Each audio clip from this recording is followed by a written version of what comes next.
Tal vez que alguien del programa de Bono Juana Zurduy de Oruro, por ejemplo, me gustaría que me digan qué hace el programa Bono Juana Zurduy con el control prenatal, cuál es su forma de pago o por qué paga el Bono Juana Zurduy. Oruro, por favor. ¿Alguien?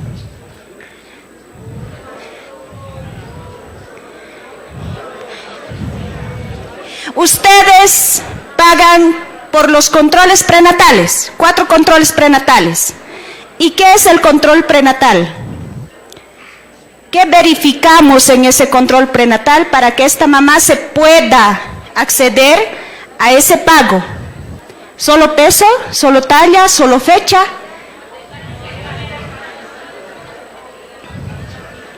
La integralidad de la atención del control prenatal. ¿Y qué es integralidad?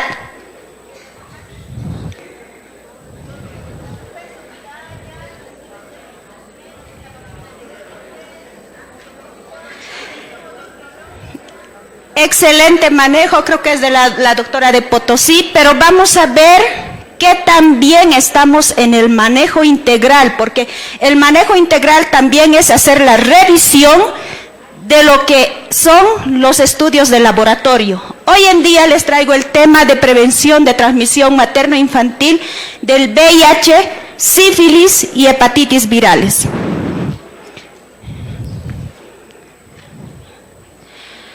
¿Qué es la EDMI Plus? La EDMI Plus no es nada más que una estrategia de transmisión materno-infantil, de la eliminación de la transmisión materno-infantil. Originalmente esta EDMI Plus estaba designada a eliminar lo que es VIH y sífilis.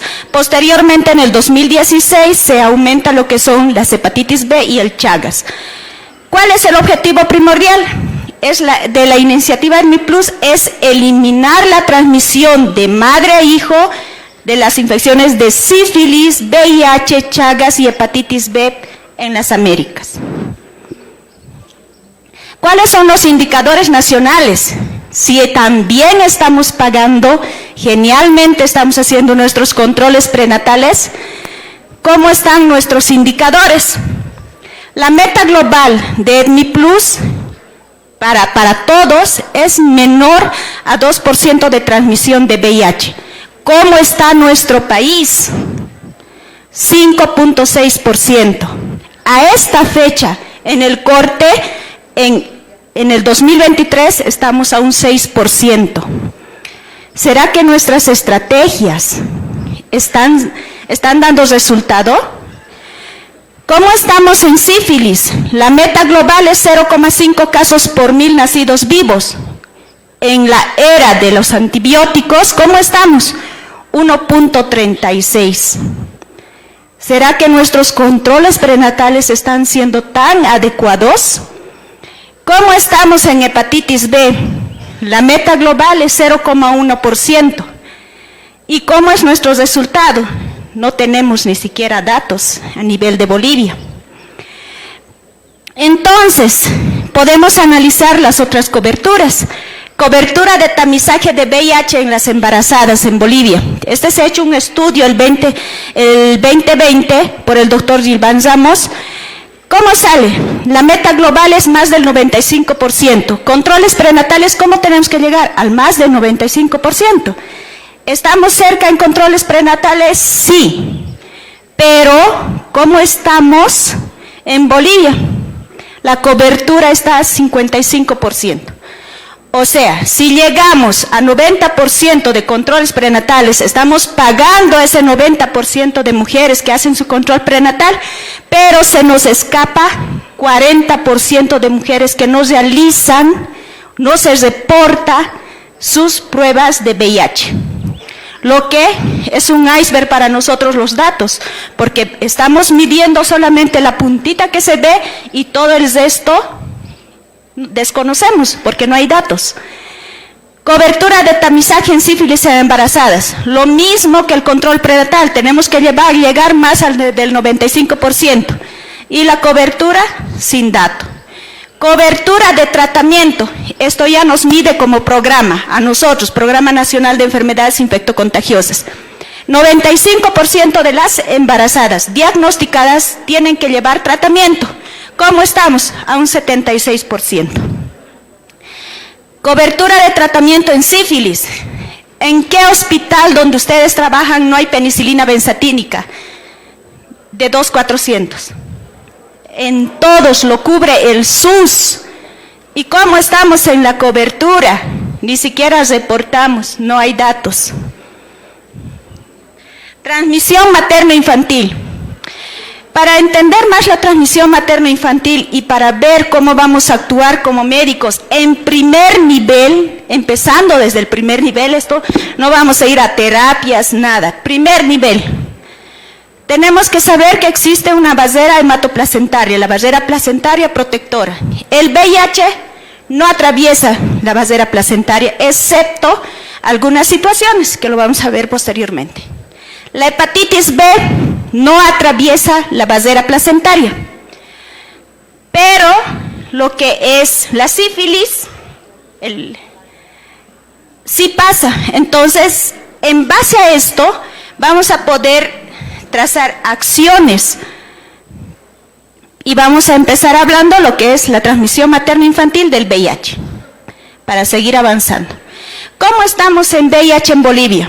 Vemos nuestros departamentos, nuestras zonas de acción, podemos relajarnos a algunos lugares como lo que es Potosí, que existe muy poca incidencia y prevalencia de VIH, y podemos decir que el 90% de los casos están en el eje troncal. Entonces, los que trabajamos en ese eje troncal, hay que verificar, ustedes médicos que están en contacto con las mamás, que están revisando sus carnets perinatales de las mamás, hay que hacer ese pequeño filtro, un vistacito, un chequeo, como decimos, así rápido. ¿Tiene o no tiene indicado su prueba de VIH? ¿Qué resultado tiene? En ese caso, las zonas del eje troncal, La Paz, Cochabamba, Santa Cruz, vemos rojo, cerca de lo que es el 70% de toda la epidemia en el país está concentrado en ese eje troncal y en las ciudades capitales. El resto está en el resto del país y solamente una poca cantidad, que podríamos decir del total de ese 16%, solamente un 20% están en poblaciones indígenas originarias. Pero esto no nos puede decir que no vamos a hacer control en poblaciones indígenas originarias. Tenemos conocimiento de que en las áreas del norte de Potosí, que son altamente empobrecidas, son indígenas originarias, el Tipnis, lo que es los yungas de Caranavi, todo el trópico, hay una incidencia alta de VIH, lo que no se tamiza. No se está tamizando, no se está reportando. ¿Y por qué sucede la mortalidad?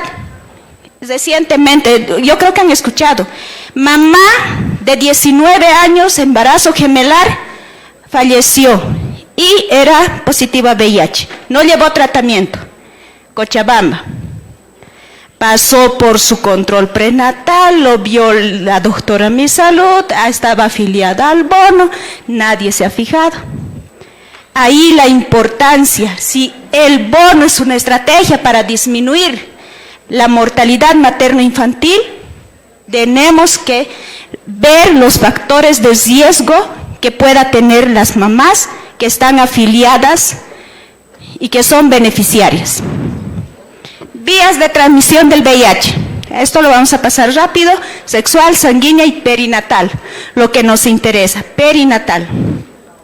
¿Qué debe haber para esto? Cantidad suficiente de virus, tiene que haber un portador y el VIH debe entrar en la torrente sanguínea. Definición de la transmisión vertical. No es nada más que pasar el virus de una mamá infectada con VIH a su bebé. Existe un algoritmo diagnóstico en nuestro país, que es ese y que está en nuestras guías de transmisión materno-infantil de VIH. ¿Qué hacemos? tamizamos lo que nos corresponde en cada primer nivel de salud. Tamizaje de VIH. Existen dos resultados, puede ser reactivo o no reactivo. En el caso del reactivo, no sé si tiene lucecita, no tiene. En el caso de que saliera un resultado reactivo, a esa mujer se le toma como positiva. En ese caso, ¿qué tienen que hacer ustedes? Referir a esa mamá a un CDBIR o CEREBIR más cercano, o ahora a través de la estrategia con Telesalud, nosotros tenemos en los 9 departamentos médicos Telesalud capacitados para poder hacer la interconsulta con especialistas que atienden VIH. Sencillo, no tienen que tratarlo ustedes, tienen que referirlo. Ahí se va a iniciar la terapia antirretroviral. Inmediatamente hacemos llegar los medicamentos y se inicia la terapia antirretroviral. ¿Para qué? Para disminuir la carga viral de la mamá, mejorar sus defensas y prevenir lo que es la transmisión vertical. Sale no reactivo, entonces toma como negativo, se repite a los 3 meses. Ahora, con un reactivo, esa mamá ya empezó tratamiento, pero se debe indicar carga viral para su diagnóstico final. Esto ya los van a orientar y vamos a comenzar tal vez a tratar y conocer de mejor forma cuando podamos estar o podamos tratar a una paciente y hacerle seguimiento. Parece complicado, pero no es tanto. Prevención de la transmisión materna infantil. ¿Cómo estamos? Si vemos ahí la tablita, establecimientos de salud que reportan, en algunos casos menos del 50% de los establecimientos reportan. Por ejemplo, el 2022, ¿cómo hemos bajado? 45%. Para esta gestión hemos tenido estrategias a través del SUS, estamos con una cobertura de 61%. Hemos aumentado los establecimientos que realizan, ofertan y reportan pruebas de VIH. ¿Qué dice la norma? Desde el 2010, y no es desde ahora, desde el 2010, que tenemos compromisos como país para disminuir lo que es la transmisión vertical VIH y sífilis, dice que todos los establecimientos de salud públicos y privados deben ofertar y realizar pruebas de forma gratuita. Ya en los privados un poco eso lo vemos porque son privados, pero los establecimientos de salud público donde nosotros trabajamos tienen que ofertar y realizar. Epidemiología de la transmisión materna infantil. Aquí podemos ver en los cuadritos, estos azules de este lado son embarazadas o mujeres que conociendo su diagnóstico se embarazaron. Las de naranja son las que se diagnostican durante el embarazo. Las de plomito están que se diagnostican en el parto. Por eso la importancia de cumplir las normas y realizar también antes del parto. Después del parto, ahora en nuestras guías estamos ya incluyendo que en el puerperio se tiene que realizar la prueba de VIH porque la importancia de la lactancia materna y la transmisión vertical a través de la lactancia materna. Número de casos de VIH en mujeres embarazadas y su relación con la transmisión vertical. Ahí podemos ver la relación. Menos del 2%. ¿Y a cuánto llegamos? Casi cada año estamos en un 5 punto y algo por ciento.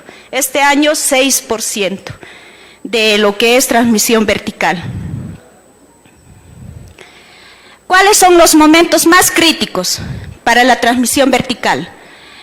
Durante el embarazo, como les decía, la placenta tiene una actividad protectora, pero cuando hay amenaza de aborto, amenaza de parto, parto prematuro, infección urinaria, corioamnionitis, otras ITS, sangrados, aumenta el riesgo. ¿Por qué? Porque va a haber ruptura de vasos sanguíneos, seguramente inflamación, procesos inflamatorios, y el VIH va a poder atravesar lo que es la barrera hematoplacentaria. durante el parto, que es el momento más crítico. Rotura prematura de membranas, a veces la mujer con dolor y ha roto membranas y nosotros ahí seguimos viendo a ver si nace el bebé o no. Y sin hacerle una prueba rápida de VIH. Trabajo de parto prolongado, episiotomía. No puede salir episio a todas, ¿no? Epicio a todas, en primer nivel. Estamos hablando de primer nivel. El parto en lo que es en puerperio, el parto pretérmino, ya niños pequeños ahí tenía que estar en realidad, ¿no? Prematuros, pequeño para la edad gestacional y la lactancia mixta. ¿Cuáles son los escenarios clínicos? Esto tal vez nos puede quedar un poco más claro. Si detectamos o conocemos a una mamá que es VIH positiva y te refiere que quiere embarazarse, ¿qué hacemos? Todas tenemos derecho a la maternidad. Esa mamá puede embarazarse y llevar un embarazo saludable. Para esto, ¿qué hay que hacer? Tiene que llevar tratamiento antirretroviral y tiene que lograr un embarazo planificado para tener un recién nacido sin transmisión vertical. Eso es en el escenario 1. Escenario 2, lo que más podemos encontrar, tamizaje en la embarazada. Embarazadas que se diagnostican durante su atención prenatal. Primer control prenatal, ¿qué indicación de laboratorio? Todo lo que manda la norma. Y hay que hacer la revisión. Y el primer control prenatal, ¿antes de qué mes tiene que ser?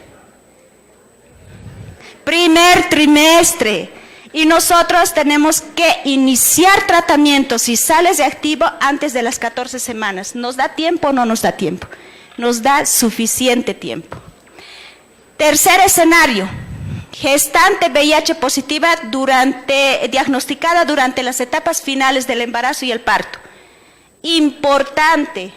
A veces, ¿qué hacemos? Atención de parto, todo es una locura y directo a sala de partos. Nadie le ha controlado, nadie se ha fijado su cartón perinatal, no tiene prueba de VIH. ¿Y qué hacemos? Epicio le hemos hecho, lactancia materna inmediata, apego precoz. Y más después nos enteramos paciente VIH positiva. Pero me acuerdo que esa paciente, pucha, su membrana ha reventado y con las aguas me he manchado y no sé qué y no sé cuántos. Todos decían, y coseteando un mes después, he tenido accidente laboral con una paciente VIH, un mes después. Y cuando se hace la profilaxis post-exposición, antes de las 72 horas. Por su bien, por el bien de la embarazada y por el bien de ese niño, hay que hacer prueba de VIH antes del parto e incluso durante el parto o en el puerperio inmediato. Está en nuestras manos. Escenario número 4. Recién nacido de madre VIH que no pudo recibir profilaxis con antirretrovirales. En el puerperio, porque ya está hablando de recién nacido. Se le realiza a la madre, sale reactiva, inmediatamente se suspende lactancia materna. Se inicia tratamiento profiláctico al recién nacido, se descarta lo de la madre, o sea, son procedimientos que se van a realizar posterior a ello. Pero, como médicos de primer nivel, suspensión de lactancia materna. Es lo primero que hay que iniciar. En todos los escenarios, está descrito ahí, está contraindicada la lactancia materna, el apego precoz y la ligadura tardía del cordón umbilical, que por norma de hospitales, amigos, madre-niño, nosotros lo hacemos generalmente, pero en VIH está contraindicado. Recomendaciones para tipo de parto en mujeres embarazadas. ¿Cuáles son las recomendaciones? Y eso es lo que decíamos, cesárea a todo mundo, no. Mujeres VIH positivas pueden entrar a sala de parto siempre y cuando tengan una carga viral indetectable o menor a 1000 copias. Si en el tercer trimestre ha hecho un buen seguimiento, un buen tratamiento, pero si no cumple esos requisitos, sí tendría que pasar a cesárea. ¿Qué hay que evitar? Evitar la episiotomía, rotura de membranas, siempre proteger el periné. En caso de atención en primer nivel estamos hablando. De ser posible mantener íntegra la bolsa hasta el final. Perdón. Atención inmediata del recién nacido tiene sus particularidades. Pinzar inmediatamente el control umbilical, realizar aspiraciones si es necesario. Todos deben usar guantes para manipular al bebé, no es necesario doble guante, estamos hablando de guantes. Bañar inmediatamente al recién nacido, esa es su particularidad. Si no hacemos apego precoz, ¿qué hay que hacer? Esperarle con agüita tibia a ese bebé, conociendo que la mamá es VIH reactiva, bañar a ese bebé, posteriormente sí se alcanza a la mamá y se hace todos los procedimientos que siguen, ¿no? Seguimiento al recién nacido, como verán, es otro tema, otro mambo, como dicen. Es larguísimo, no les queremos cansar con todo esto, les veo que están muy cansados, pero como les vuelvo a repetir, existen estrategias. Tenemos médicos telesalud en cada CDBIR y ellos van a estar en contacto con cada uno de sus municipios. Si tienen alguna duda, vamos a tener especialistas directamente para aclarar sus dudas. Transmisión materno-infantil de sífilis. En plena era de los antibióticos y del SUS en nuestro país, estamos con alto índice de lo que es transmisión de sífilis. Aquí lo vamos a ir pasando tal vez, todos tenemos conocimiento de la sífilis primaria, secundaria, latente y terciaria y cómo se presenta. La cadena de transmisión y el tratamiento. Quiero mostrarles el tratamiento, lo fácil que es. 1, 2, 3 penicilinas benzatínicas. 1 cada semana por 3 semanas. Con 1 se previene la transmisión materno-infantil de sífilis. Y con los 3 se cura la sífilis en la mamá. Fácil. 1, 2, 3 de 2, 400. Ya no me queda mucho tiempo. ¿Qué tenemos que evitar? Niños con sífilis. Muchos de los niños con sífilis no tienen signos ni síntomas, pero a la larga pueden tener retraso. ¿Por qué? Por la neurosífilis, alguna otra deformación, pero tenemos que evitar. ¿Por qué? Porque está en los servicios del SUS, tanto lo que es la prueba rápida, está en el servicio del SUS lo que son las benzatínicas. Por eso es que tenemos que evitar nuestros niños con sífilis, retraso mental en nuestros niños. Y la transmisión materno-infantil de hepatitis B, que todavía es una laguna en nuestro país, porque en realidad ningún establecimiento de salud público a la fecha ha reportado que ha realizado pruebas de hepatitis B en la mujer gestante. Las ventajas, lo sabemos, está en la literatura. Tendríamos que vacunar a niños nacidas de madres con hepatitis B. En las primeras 12 horas somos el único país a nivel de Sudamérica que no contamos con esas vacunas. Sin embargo, es importante conocer y hay que comenzar a hacer incidencia política en nuestros municipios para la adquisición de pruebas de hepatitis B. ¿Qué debemos hacer? Cumplir la normativa. Tenemos una normativa actual del 2017 y otras nuevas que están ya en procesos de salir ya en publicación. Esto es conocido para todos. Una revisadita, VIH antes de las 20 semanas, VIH después de las 20 semanas, ¿tiene o no tiene indicado? No tiene, entonces antes del parto no nos arriesguemos. Por eso les decía, por su bien de ustedes, o sea, por el bien de nosotros como médicos, por el bien de la madre y por el bien del niño, revisemos. Sífilis, lo mismo, nadie le da importancia a esos cuadritos, a veces parece que están por gusto. Y voy a terminar con esta frase, así ya de corrida. No podemos darnos el lujo Muchos nos han dicho médicos de ciencia y conciencia, ejército de las batas blancas, médicos del bono, de todo. Somos poderosos, somos geniales, somos operativos, pero no podemos darnos el lujo de posponer acciones para lograr generaciones. Ese binomio madre-niño, esos niños, tenemos que lograr que esos niños inicien su vida con salud, libres de transmisión materno-infantil de VIH, sífilis y hepatitis B en nuestra querida Bolivia. Gracias.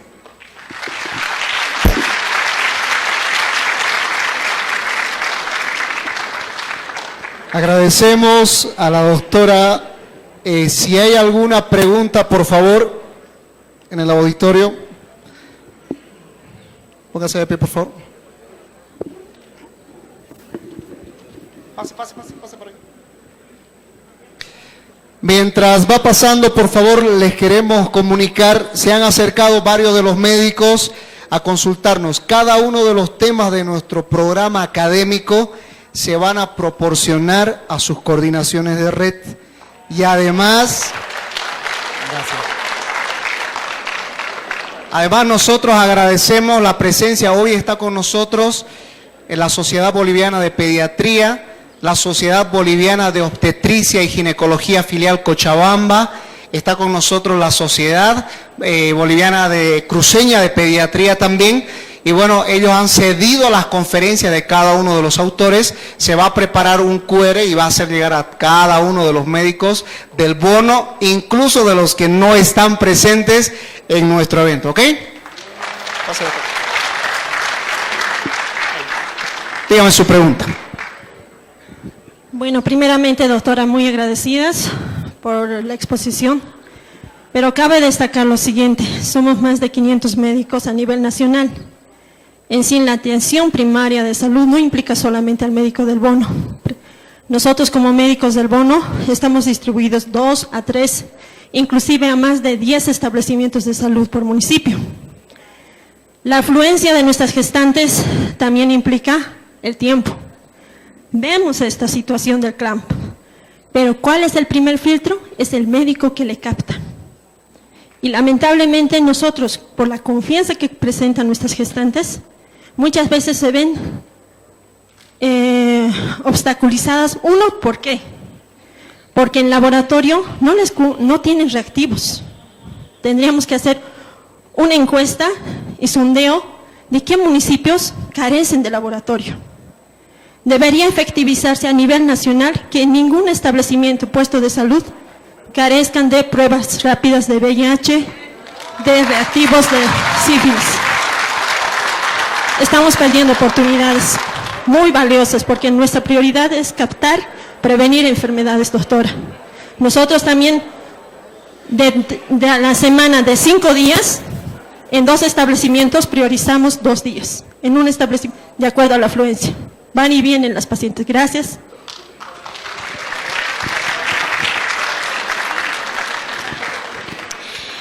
Entiendo que no es una pregunta más, es una aclaración, ¿no es cierto?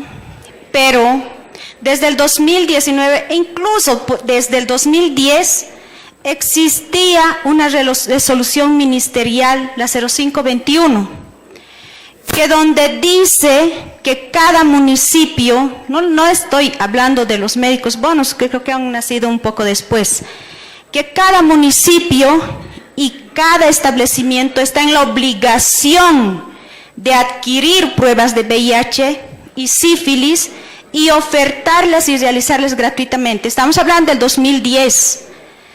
Posterior a ello, el 2019, nace el SUS, donde generaliza no solo para las gestantes. El 2010 nació para las gestantes.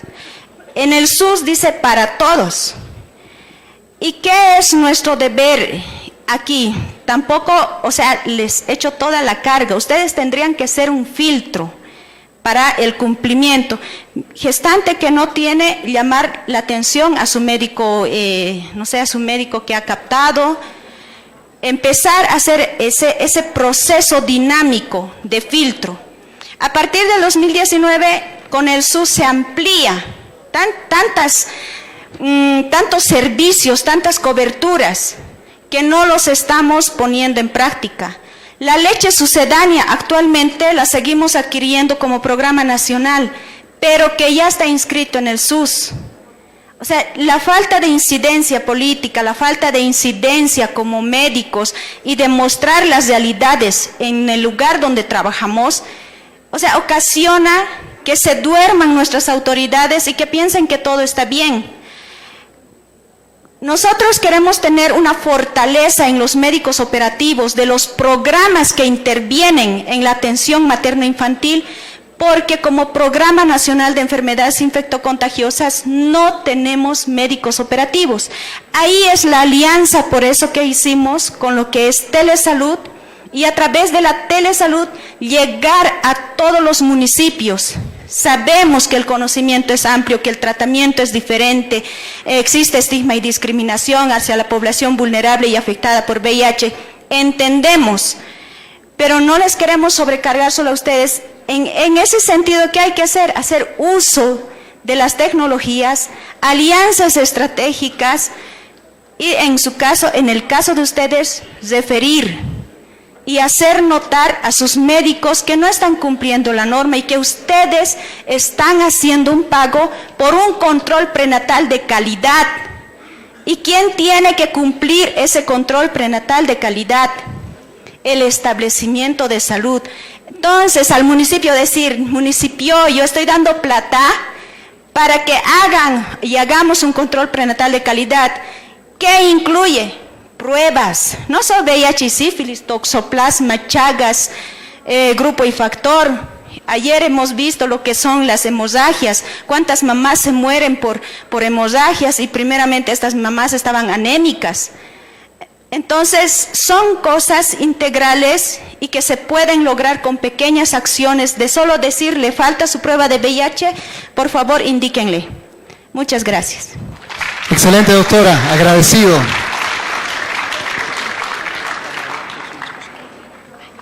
Agradecemos a la doctora María Luisa Guzmán. Continuamos con nuestra última conferencia del día. Vamos a dar la bienvenida al doctor Aaron Eduardo Carvajal Tapia. Doctor es especialista en pediatría, miembro de la Sociedad Cruceña de Pediatría, miembro de la Sociedad Iberoamericana de Pediatría, miembro y docente investigador, editor internacional de la Universidad Nacional de Colombia. Le damos un fuerte aplauso, por favor. Gracias. Hola. Bueno, ante todo agradecido por la oportunidad y bendecido por el momento, ¿no? Son los logos de las instituciones que represento. Yo soy egresado de San Andrés, actualmente me encuentro como profesor de San Simón, he sido egresado del Hospital de Niños, represento la querida Sociedad Cruceña de Pediatría y actualmente me encuentro formándome como neonatólogo en el Percibolan. El tema por hoy lleva por título Enfermedades respiratorias en el menor de 2 años. Mi nombre es Aaron Carvajal. Espero que esta charla no sea una pasajera, no creo que escuchemos lo típico y retórico que sabemos que esta es la clínica típica de un resfrío, de una faringoamigdalitis, sino quiero darle el nombre y la categoría a nivel que merece, que es científico, y cuando para mí algo científico es valioso. Las instituciones que represento son estas, me encanta mucho investigar, soy un apasionado por la investigación, la educación mucho está cambiando. Un crimen llamado educación, les comparto humildemente que lo puedan revisar, es un reportaje. El pensamiento crítico de cada uno puede ser influido de forma significativa por la sociedad. Si la sociedad dice que es esto, me acoplo a eso. ¿Es cierto o es bueno o malo? Puede ser malo. ¿La sociedad puede influir en nosotros de forma significativa? Sí, sí puede. Entonces les invito a entrar a este maravilloso mundo que es la investigación. Y voy a enfatizar mucho en enfermedades respiratorias. Entonces, sí, un poco de alegría porque es la última charla. Son 2 personajes hitos en Bolivia, Marco Antonio Echeverri y el profesor Escalante. ¿Qué tienen en común ambos? Es que ambos sudaban la camiseta por Bolivia. Un dedicado al fútbol, un dedicado a la matemática. Espero dar lo mismo yo el día de hoy en algo que me apasiona, que es la investigación. Y muchos se han preguntado que uno hace actividad física, el músculo se hipertrofia y puedo levantar de 1 kilo, 2 kilos, 3 kilos y más. ¿Y qué pasa con el cerebro? Cuando yo estimulo a mi cerebro frente a un proceso, a un problema, mis neuronas probablemente no crezcan, en número no, pero sí en conexiones. Eso se llama neuroplasticidad. Entonces voy a comenzar rapidito sobre lo que es una reflexión. Latinoamérica se caracteriza porque hace ciencia. ¿Y qué pasa con Bolivia? Este es un curso científico y démosle el nombre y el nivel. Ella es María Pedraza, una estudiante de 5º año, es instructora no graduada, no es profesional, pero investiga y hace docencia en cardio. ¿Tiene artículos publicados? Sí, es estudiante. En Perú, Colombia, estudiante de medicina, miembro y coordinadora de CPDEC, FELSOCEM, es miembro de Latin American Network, de Lante Cáncer, que hace investigación en cáncer. Ojo, y como pueden ver acá, no sé si se ve puntero, es universitaria. Y Michelle Polo, universitaria, todos universitarios. Universitario Miguel Montiel Alfonso, estudiante de medicina, actualmente se encuentra como editor académico de la revista Discovery Medicine, estudiante de Asunción, todos son estudiantes. Extrapolemos eso en Bolivia, como estudiantes estamos haciendo ciencia. Perú, aquí tenemos a Andrea Nampa, estudiante de 7º año de San Marcos. Ella tiene 19 artículos publicados en la base de datos de Medline, que es el motor de búsqueda de PubMed, y es miembro de American National Woman, que es netamente investigación, un grupo de mujeres que hace ciencia. En Colombia, ella es directora del Elsevier. Pero ¿cuál es la reflexión? Que todos son estudiantes, y uno dice, voy a ser médico y voy a hacer un cambio. Voy a empezar a hacer ciencia porque ya tengo mi título y soy un profesional. Pero ya en el mundo están haciendo ciencia desde estudiantes, y deber nuestro y amor a nuestro país es hacer ciencia. Estudiantes de muchas partes de América Latina, a excepción de Bolivia, hacen ciencia rica. ¿Y por qué comparto esto? Porque mucho manejamos empirismo. Me parece que hay enfermos allá y voy a hacer políticas destinadas a esa región. Pero haré levantamiento de datos, haré un análisis estadístico, haré asociación de variables, pero eso me enseñan en la universidad. Me enseñan qué es un chi cuadrado, un t-student, un radio, un reglo relativo. Y voy a compartir rápido una anécdota. Voy a hacer una revisión de Pediatrics, lo que corresponde a infecciones respiratorias. Entonces, a manera de anécdota, para comenzar el tema, yo me encontraba en Chile cuando estaba de 4º año, junto con un estudiante de 2º, y un estudiante de 2º comparte su artículo de medicina. Y buenas tardes, mi nombre es Diego Clau, estudiante de Chile. Voy a compartir el artículo que lleva por nombre Enfermedades asociadas a ventilación mecánica, de la revista Infectious Disease. El estudio tiene una metodología con cálculo de muestreo randomizado, aleatorizado, de corte transversal, con un índice de confiabilidad de 95%, una P. Estudiante de 2º año interpretaba de forma lúcida un artículo científico, y un boliviano de 4º año como que le costaba. No sé si reflejo yo eso, que alguno tuvo un obstáculo en hacer lectura de un artículo científico. Es que es clave leer un artículo científico. Bajo esos conceptos, considero importante e imperativo que la ciencia en medicina es imperativo. Este es un congreso científico y voy a hablar sobre las enfermedades respiratorias. Todos saben que tenemos vías altas y vías bajas. Hay enfermedades respiratorias altas y bajas. Cada una tiene una característica clínica particular.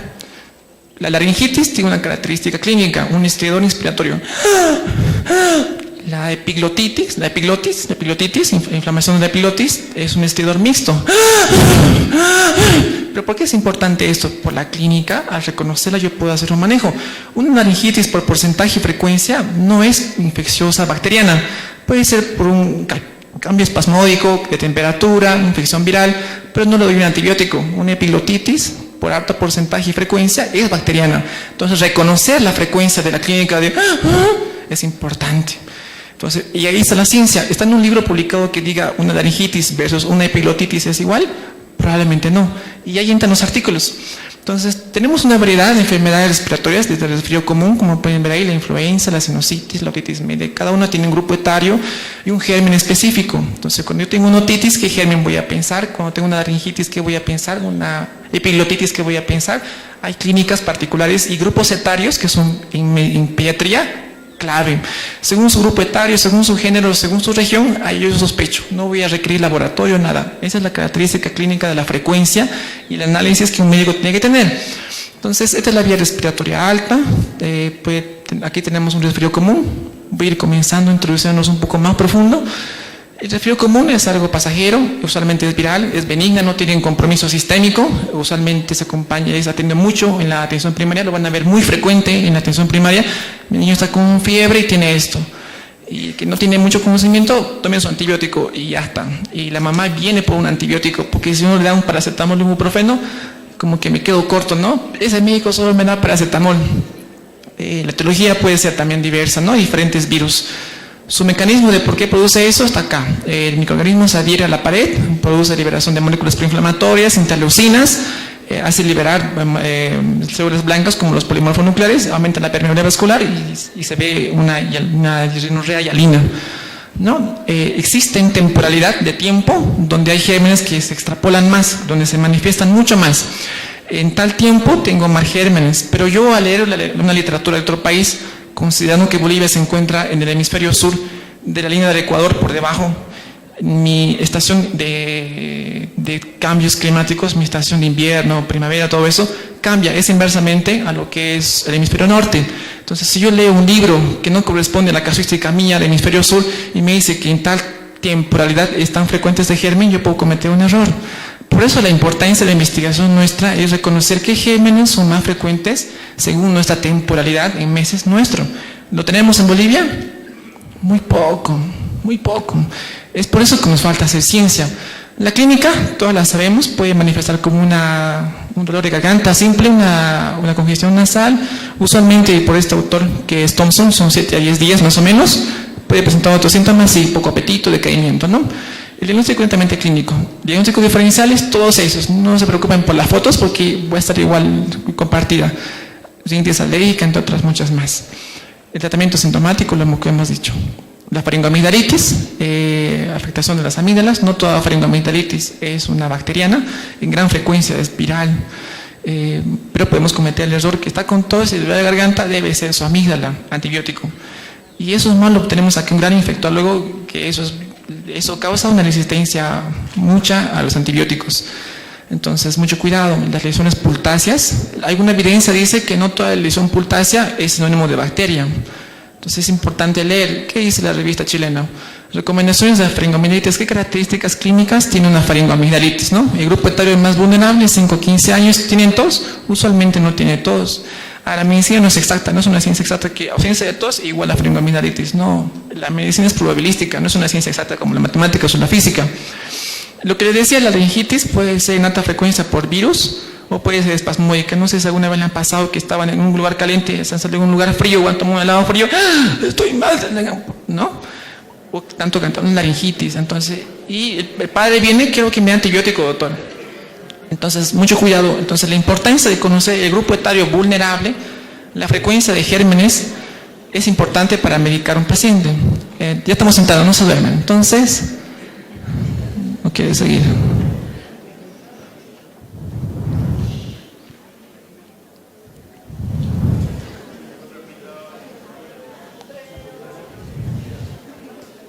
Ahí está. Bueno, entonces, la diferencia clínica de la laringitis versus la epiglotitis, ¿no? Aquí tenemos, es importante que comprendamos algo que ayuda mucho y algunos artículos que me ha gustado leerlos, es la clínica, ¿no? Cómo un estridor simple puede diferenciarse de una epiglotitis. Bueno, entonces comencemos en cuestión. Ya conocemos qué son las infecciones altas, no hablo mucho de ellas porque no es meritorio. Este es un estudio prospectivo, quiero compartir porque es un comercio científico.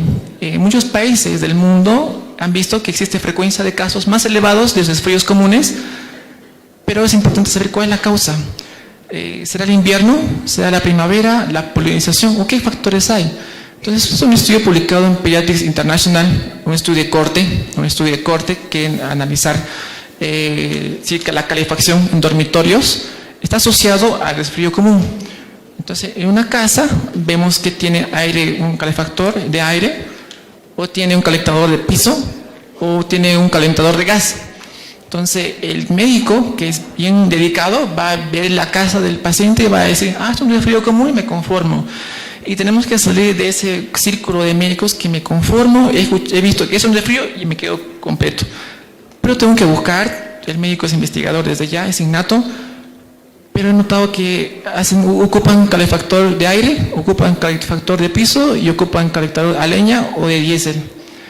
¿Existe alguna asociación de estos calefactores con el resfrío común? Una pregunta de investigación. Entonces, una muestra de 297 pacientes, como pueden ver, en más frecuencia se ocupaba lo que es el aire de arriba, que está ahí arriba, que es el calentador de aire que está arriba, seguido de este de acá, que es el de gas y el de piso, ¿no? Entonces, imaginemos que tenemos una casuística de población que ocupa el de cualquiera de estos, ¿no? Y uno se pone a pensar, ¿pero qué está hablando? Sí, existe asociación.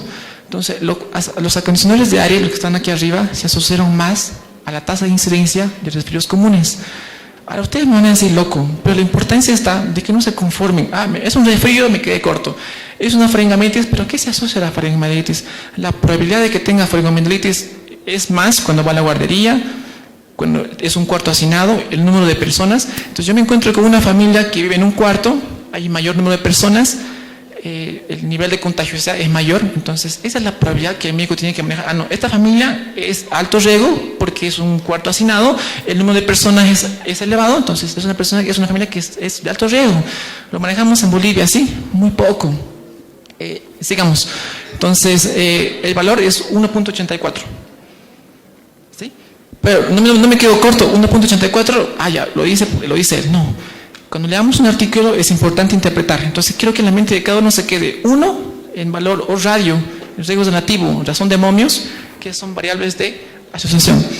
Entonces, un ejemplo corto y grosero. Imaginemos que tenemos 100 trabajadores, ¿sí? 100 trabajadores de bono Juan Azurduy, ¿sí? Son 100 y 90 están estresados. ¿Sí? 90 están estresados. Me cansan los congresos, estoy estresado. Entonces yo voy a asocio, digamos que nos encontramos en COVID, los de 100, 90 están con estrés y justo estamos en COVID. El médico de bono Juan Azurduy, yo asocio porque de 100, 90 tienen estrés. Está mal, nunca yo puedo asociar como tengo. Sí puedo decir, existe alta frecuencia de 100 casos, 90 han tenido estrés en temporada de COVID. Sí puedo decir, existe alta frecuencia, pero nunca asociar, nunca cometan esa falacia, que en la investigación eso es una falacia. Lo que tenemos que hacer es analizar estas cosas que todo médico obligatorio tiene que saber. O-radio, índice de confiabilidad. El O-radio me dice que existe asociación. Entonces si yo tengo 190, hago un análisis estadístico y asocio que el estrés está asociado al COVID en médicos bono salud. Y imaginen que comparamos y hiciéramos políticas en eso. Muy poco. Nuestros médicos son estresados. ¿Sí? Hay que hacer cosas, actividades en fomento para que hagan más trabajo, que se genere acciones, proyectos, pero ¿le hacemos ciencia? Muy poco. Entonces, yo asocio mis variables, encuentro un valor, si es mayor a 1, nunca se olviden, es riesgo, ¿sí? Riesgo. Y si tengo un valor de 1, como que no me voy a riesgo, ¿sí? Estoy ahí intermedio. Y si es menor de 1, protección, ¿sí? Entonces, un valor mayor a 1 es riesgo. Entonces, un calefactor de aire es riesgo, porque está mayor de 1, ¿de acuerdo?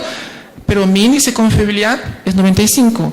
Y si leemos 95, es una asociación estadísticamente significativa cuando el intervalo de confianza se encuentra mayor de 1. ¿Está mayor de 1? 1.41 a 2.40, ¿sí? Esa es la lectura que todo médico tiene que saber. Y les pido de todo corazón que todos lo sepan. Porque cuando vayan a un congreso, el médico les va a hablar de esto. Y no podemos quedar cortos. No, eso me dijo el médico que el calefactor de aire es caliente. No, pero interpretemos.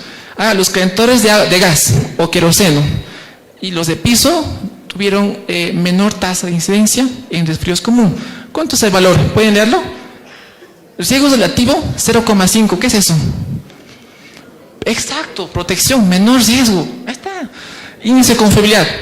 ¿Cuánto es mi intervalo? 0,37 a 0,8. ¿Está en el intervalo menor de 1?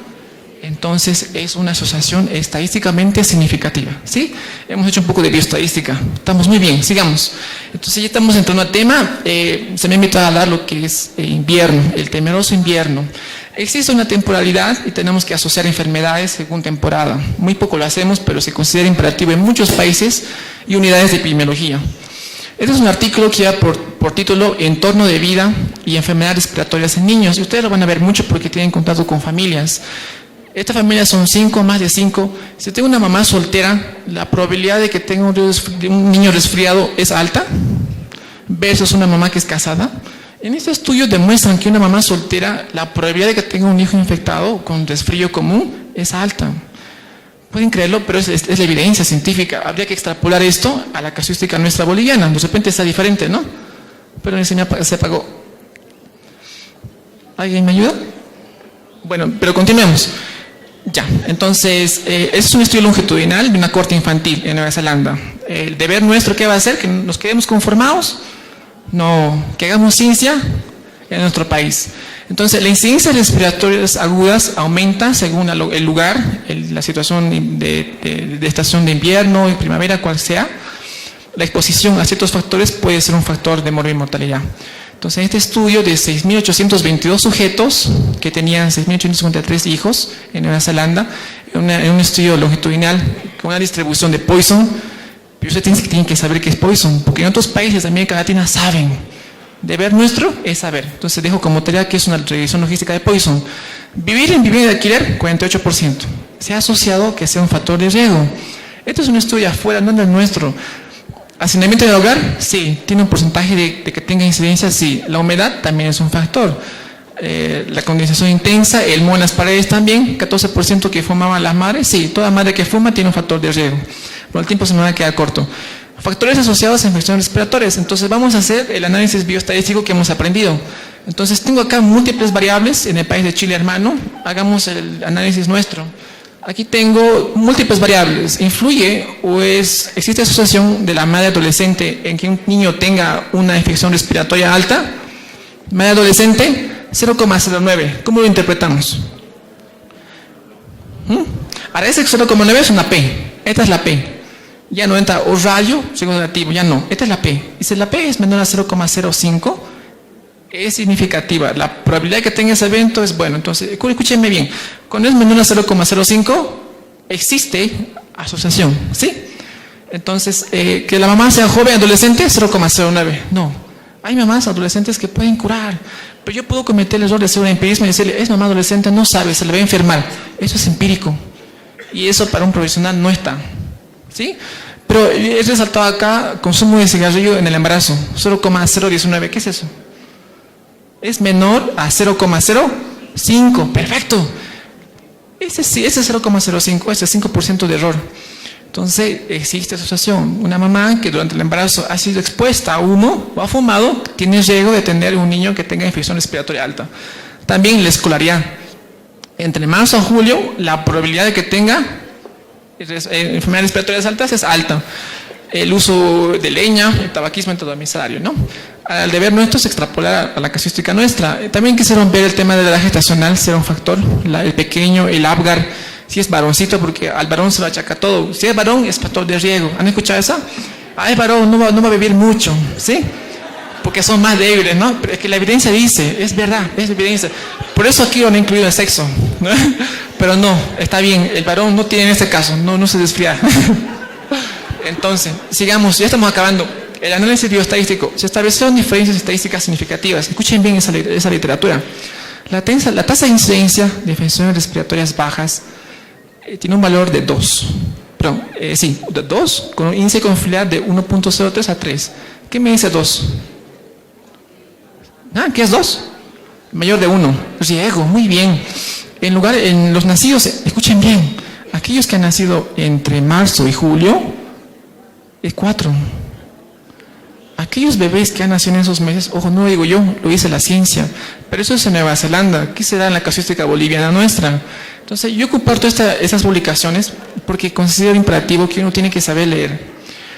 Interpretar resultados y estadística es imperativo para todo médico. No se puede conformar y con lo básico. Entonces, esto es un análisis univariado, ¿ya? Con eso termino, que es la revista chilena de pediatría. Aquí vamos a ver los factores de riesgo. Está encuadrado, lo voy a leer. Factores de riesgo de infecciones respiratorias bajas.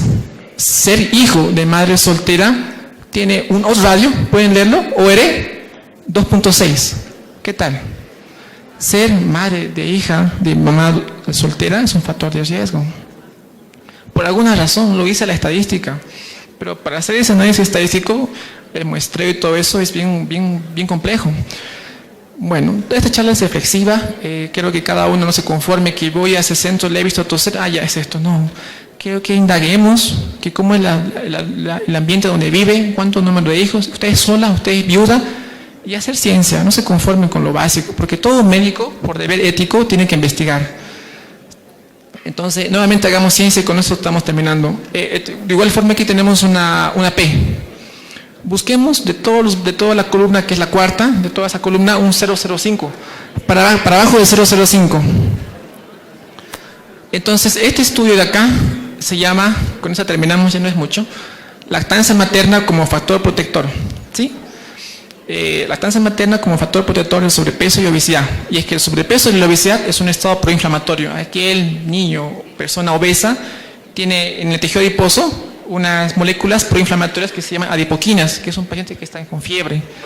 Por eso uno se va a dar cuenta que le da un antitérmico y le cuesta bajar un bebé, un niño obeso, con sobrepeso. La obesidad es un estado proinflamatorio.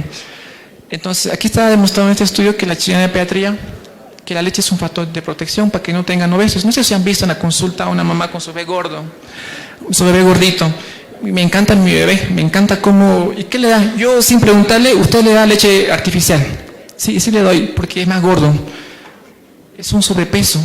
La leche artificial causa sobrepeso, obesidad en preescolares. Aquellos bebés que han sido sometidos los primeros 6 meses, ahora no es exacto porque siempre hay factores. Esto es Chile, hay que hacer en Bolivia, ¿no? Entonces busquemos la estadística, vamos a ver el valor. Entonces, lactancia materna, 0,01. Es estadísticamente significativa. Eutróficos, lactancia materna, la primera 74.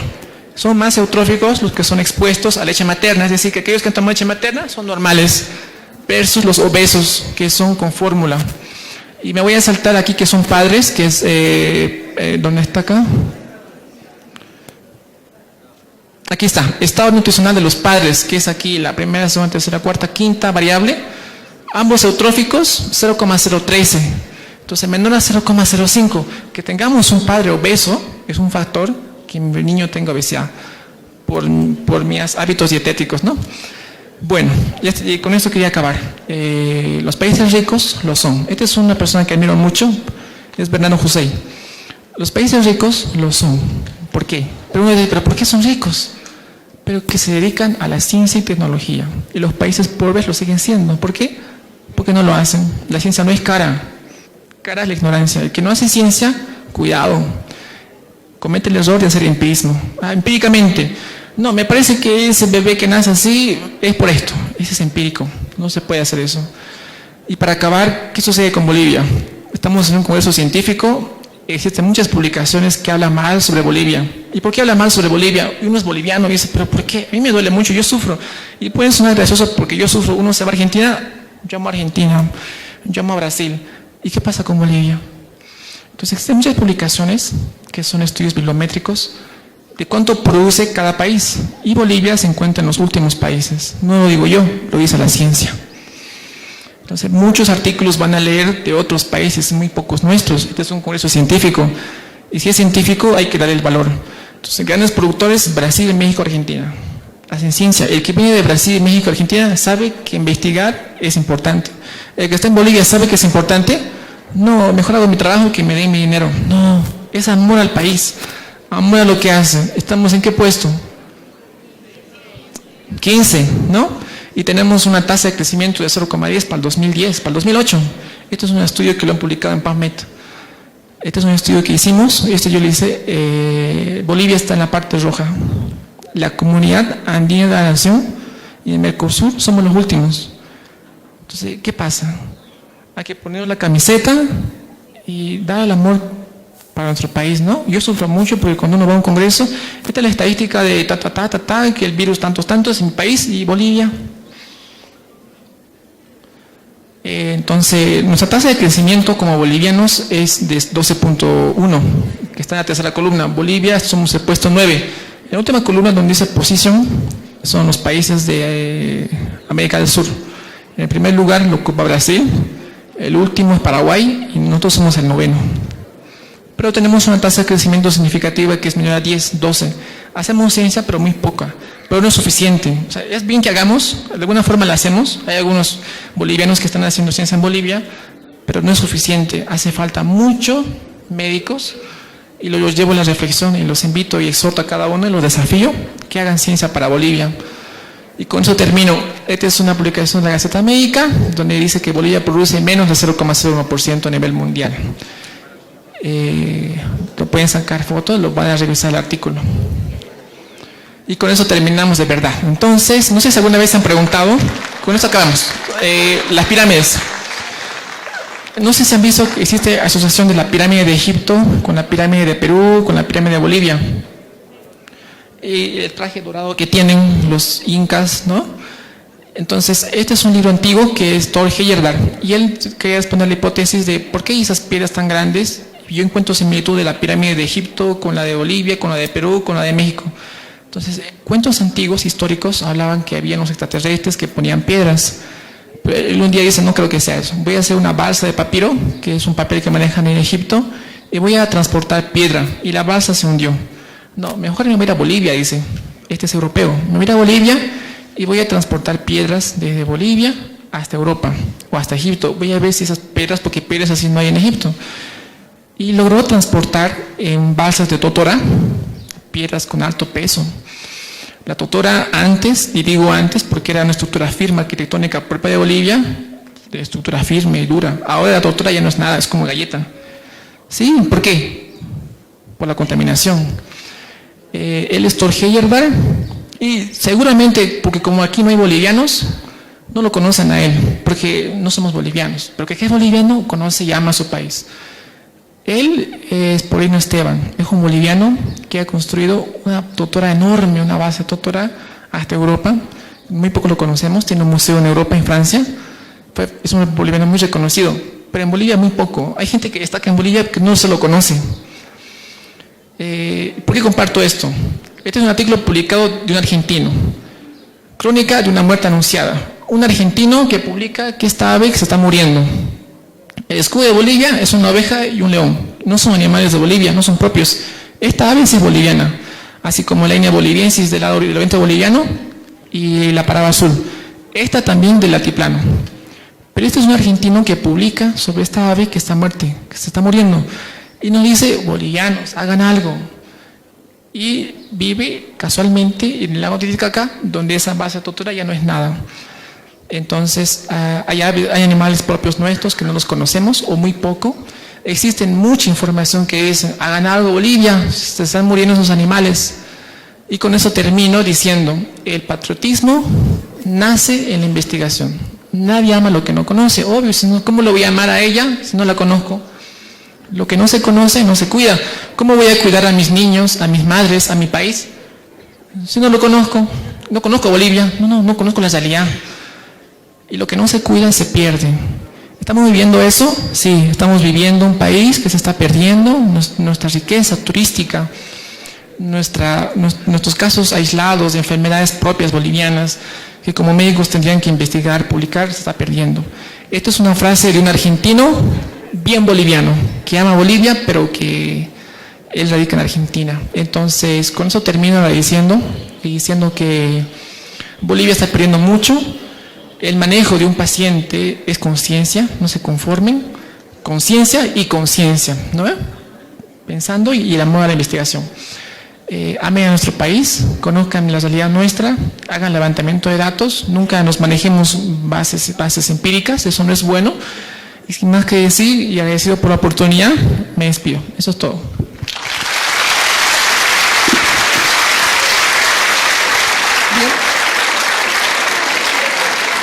Bien, agradecer al doctor.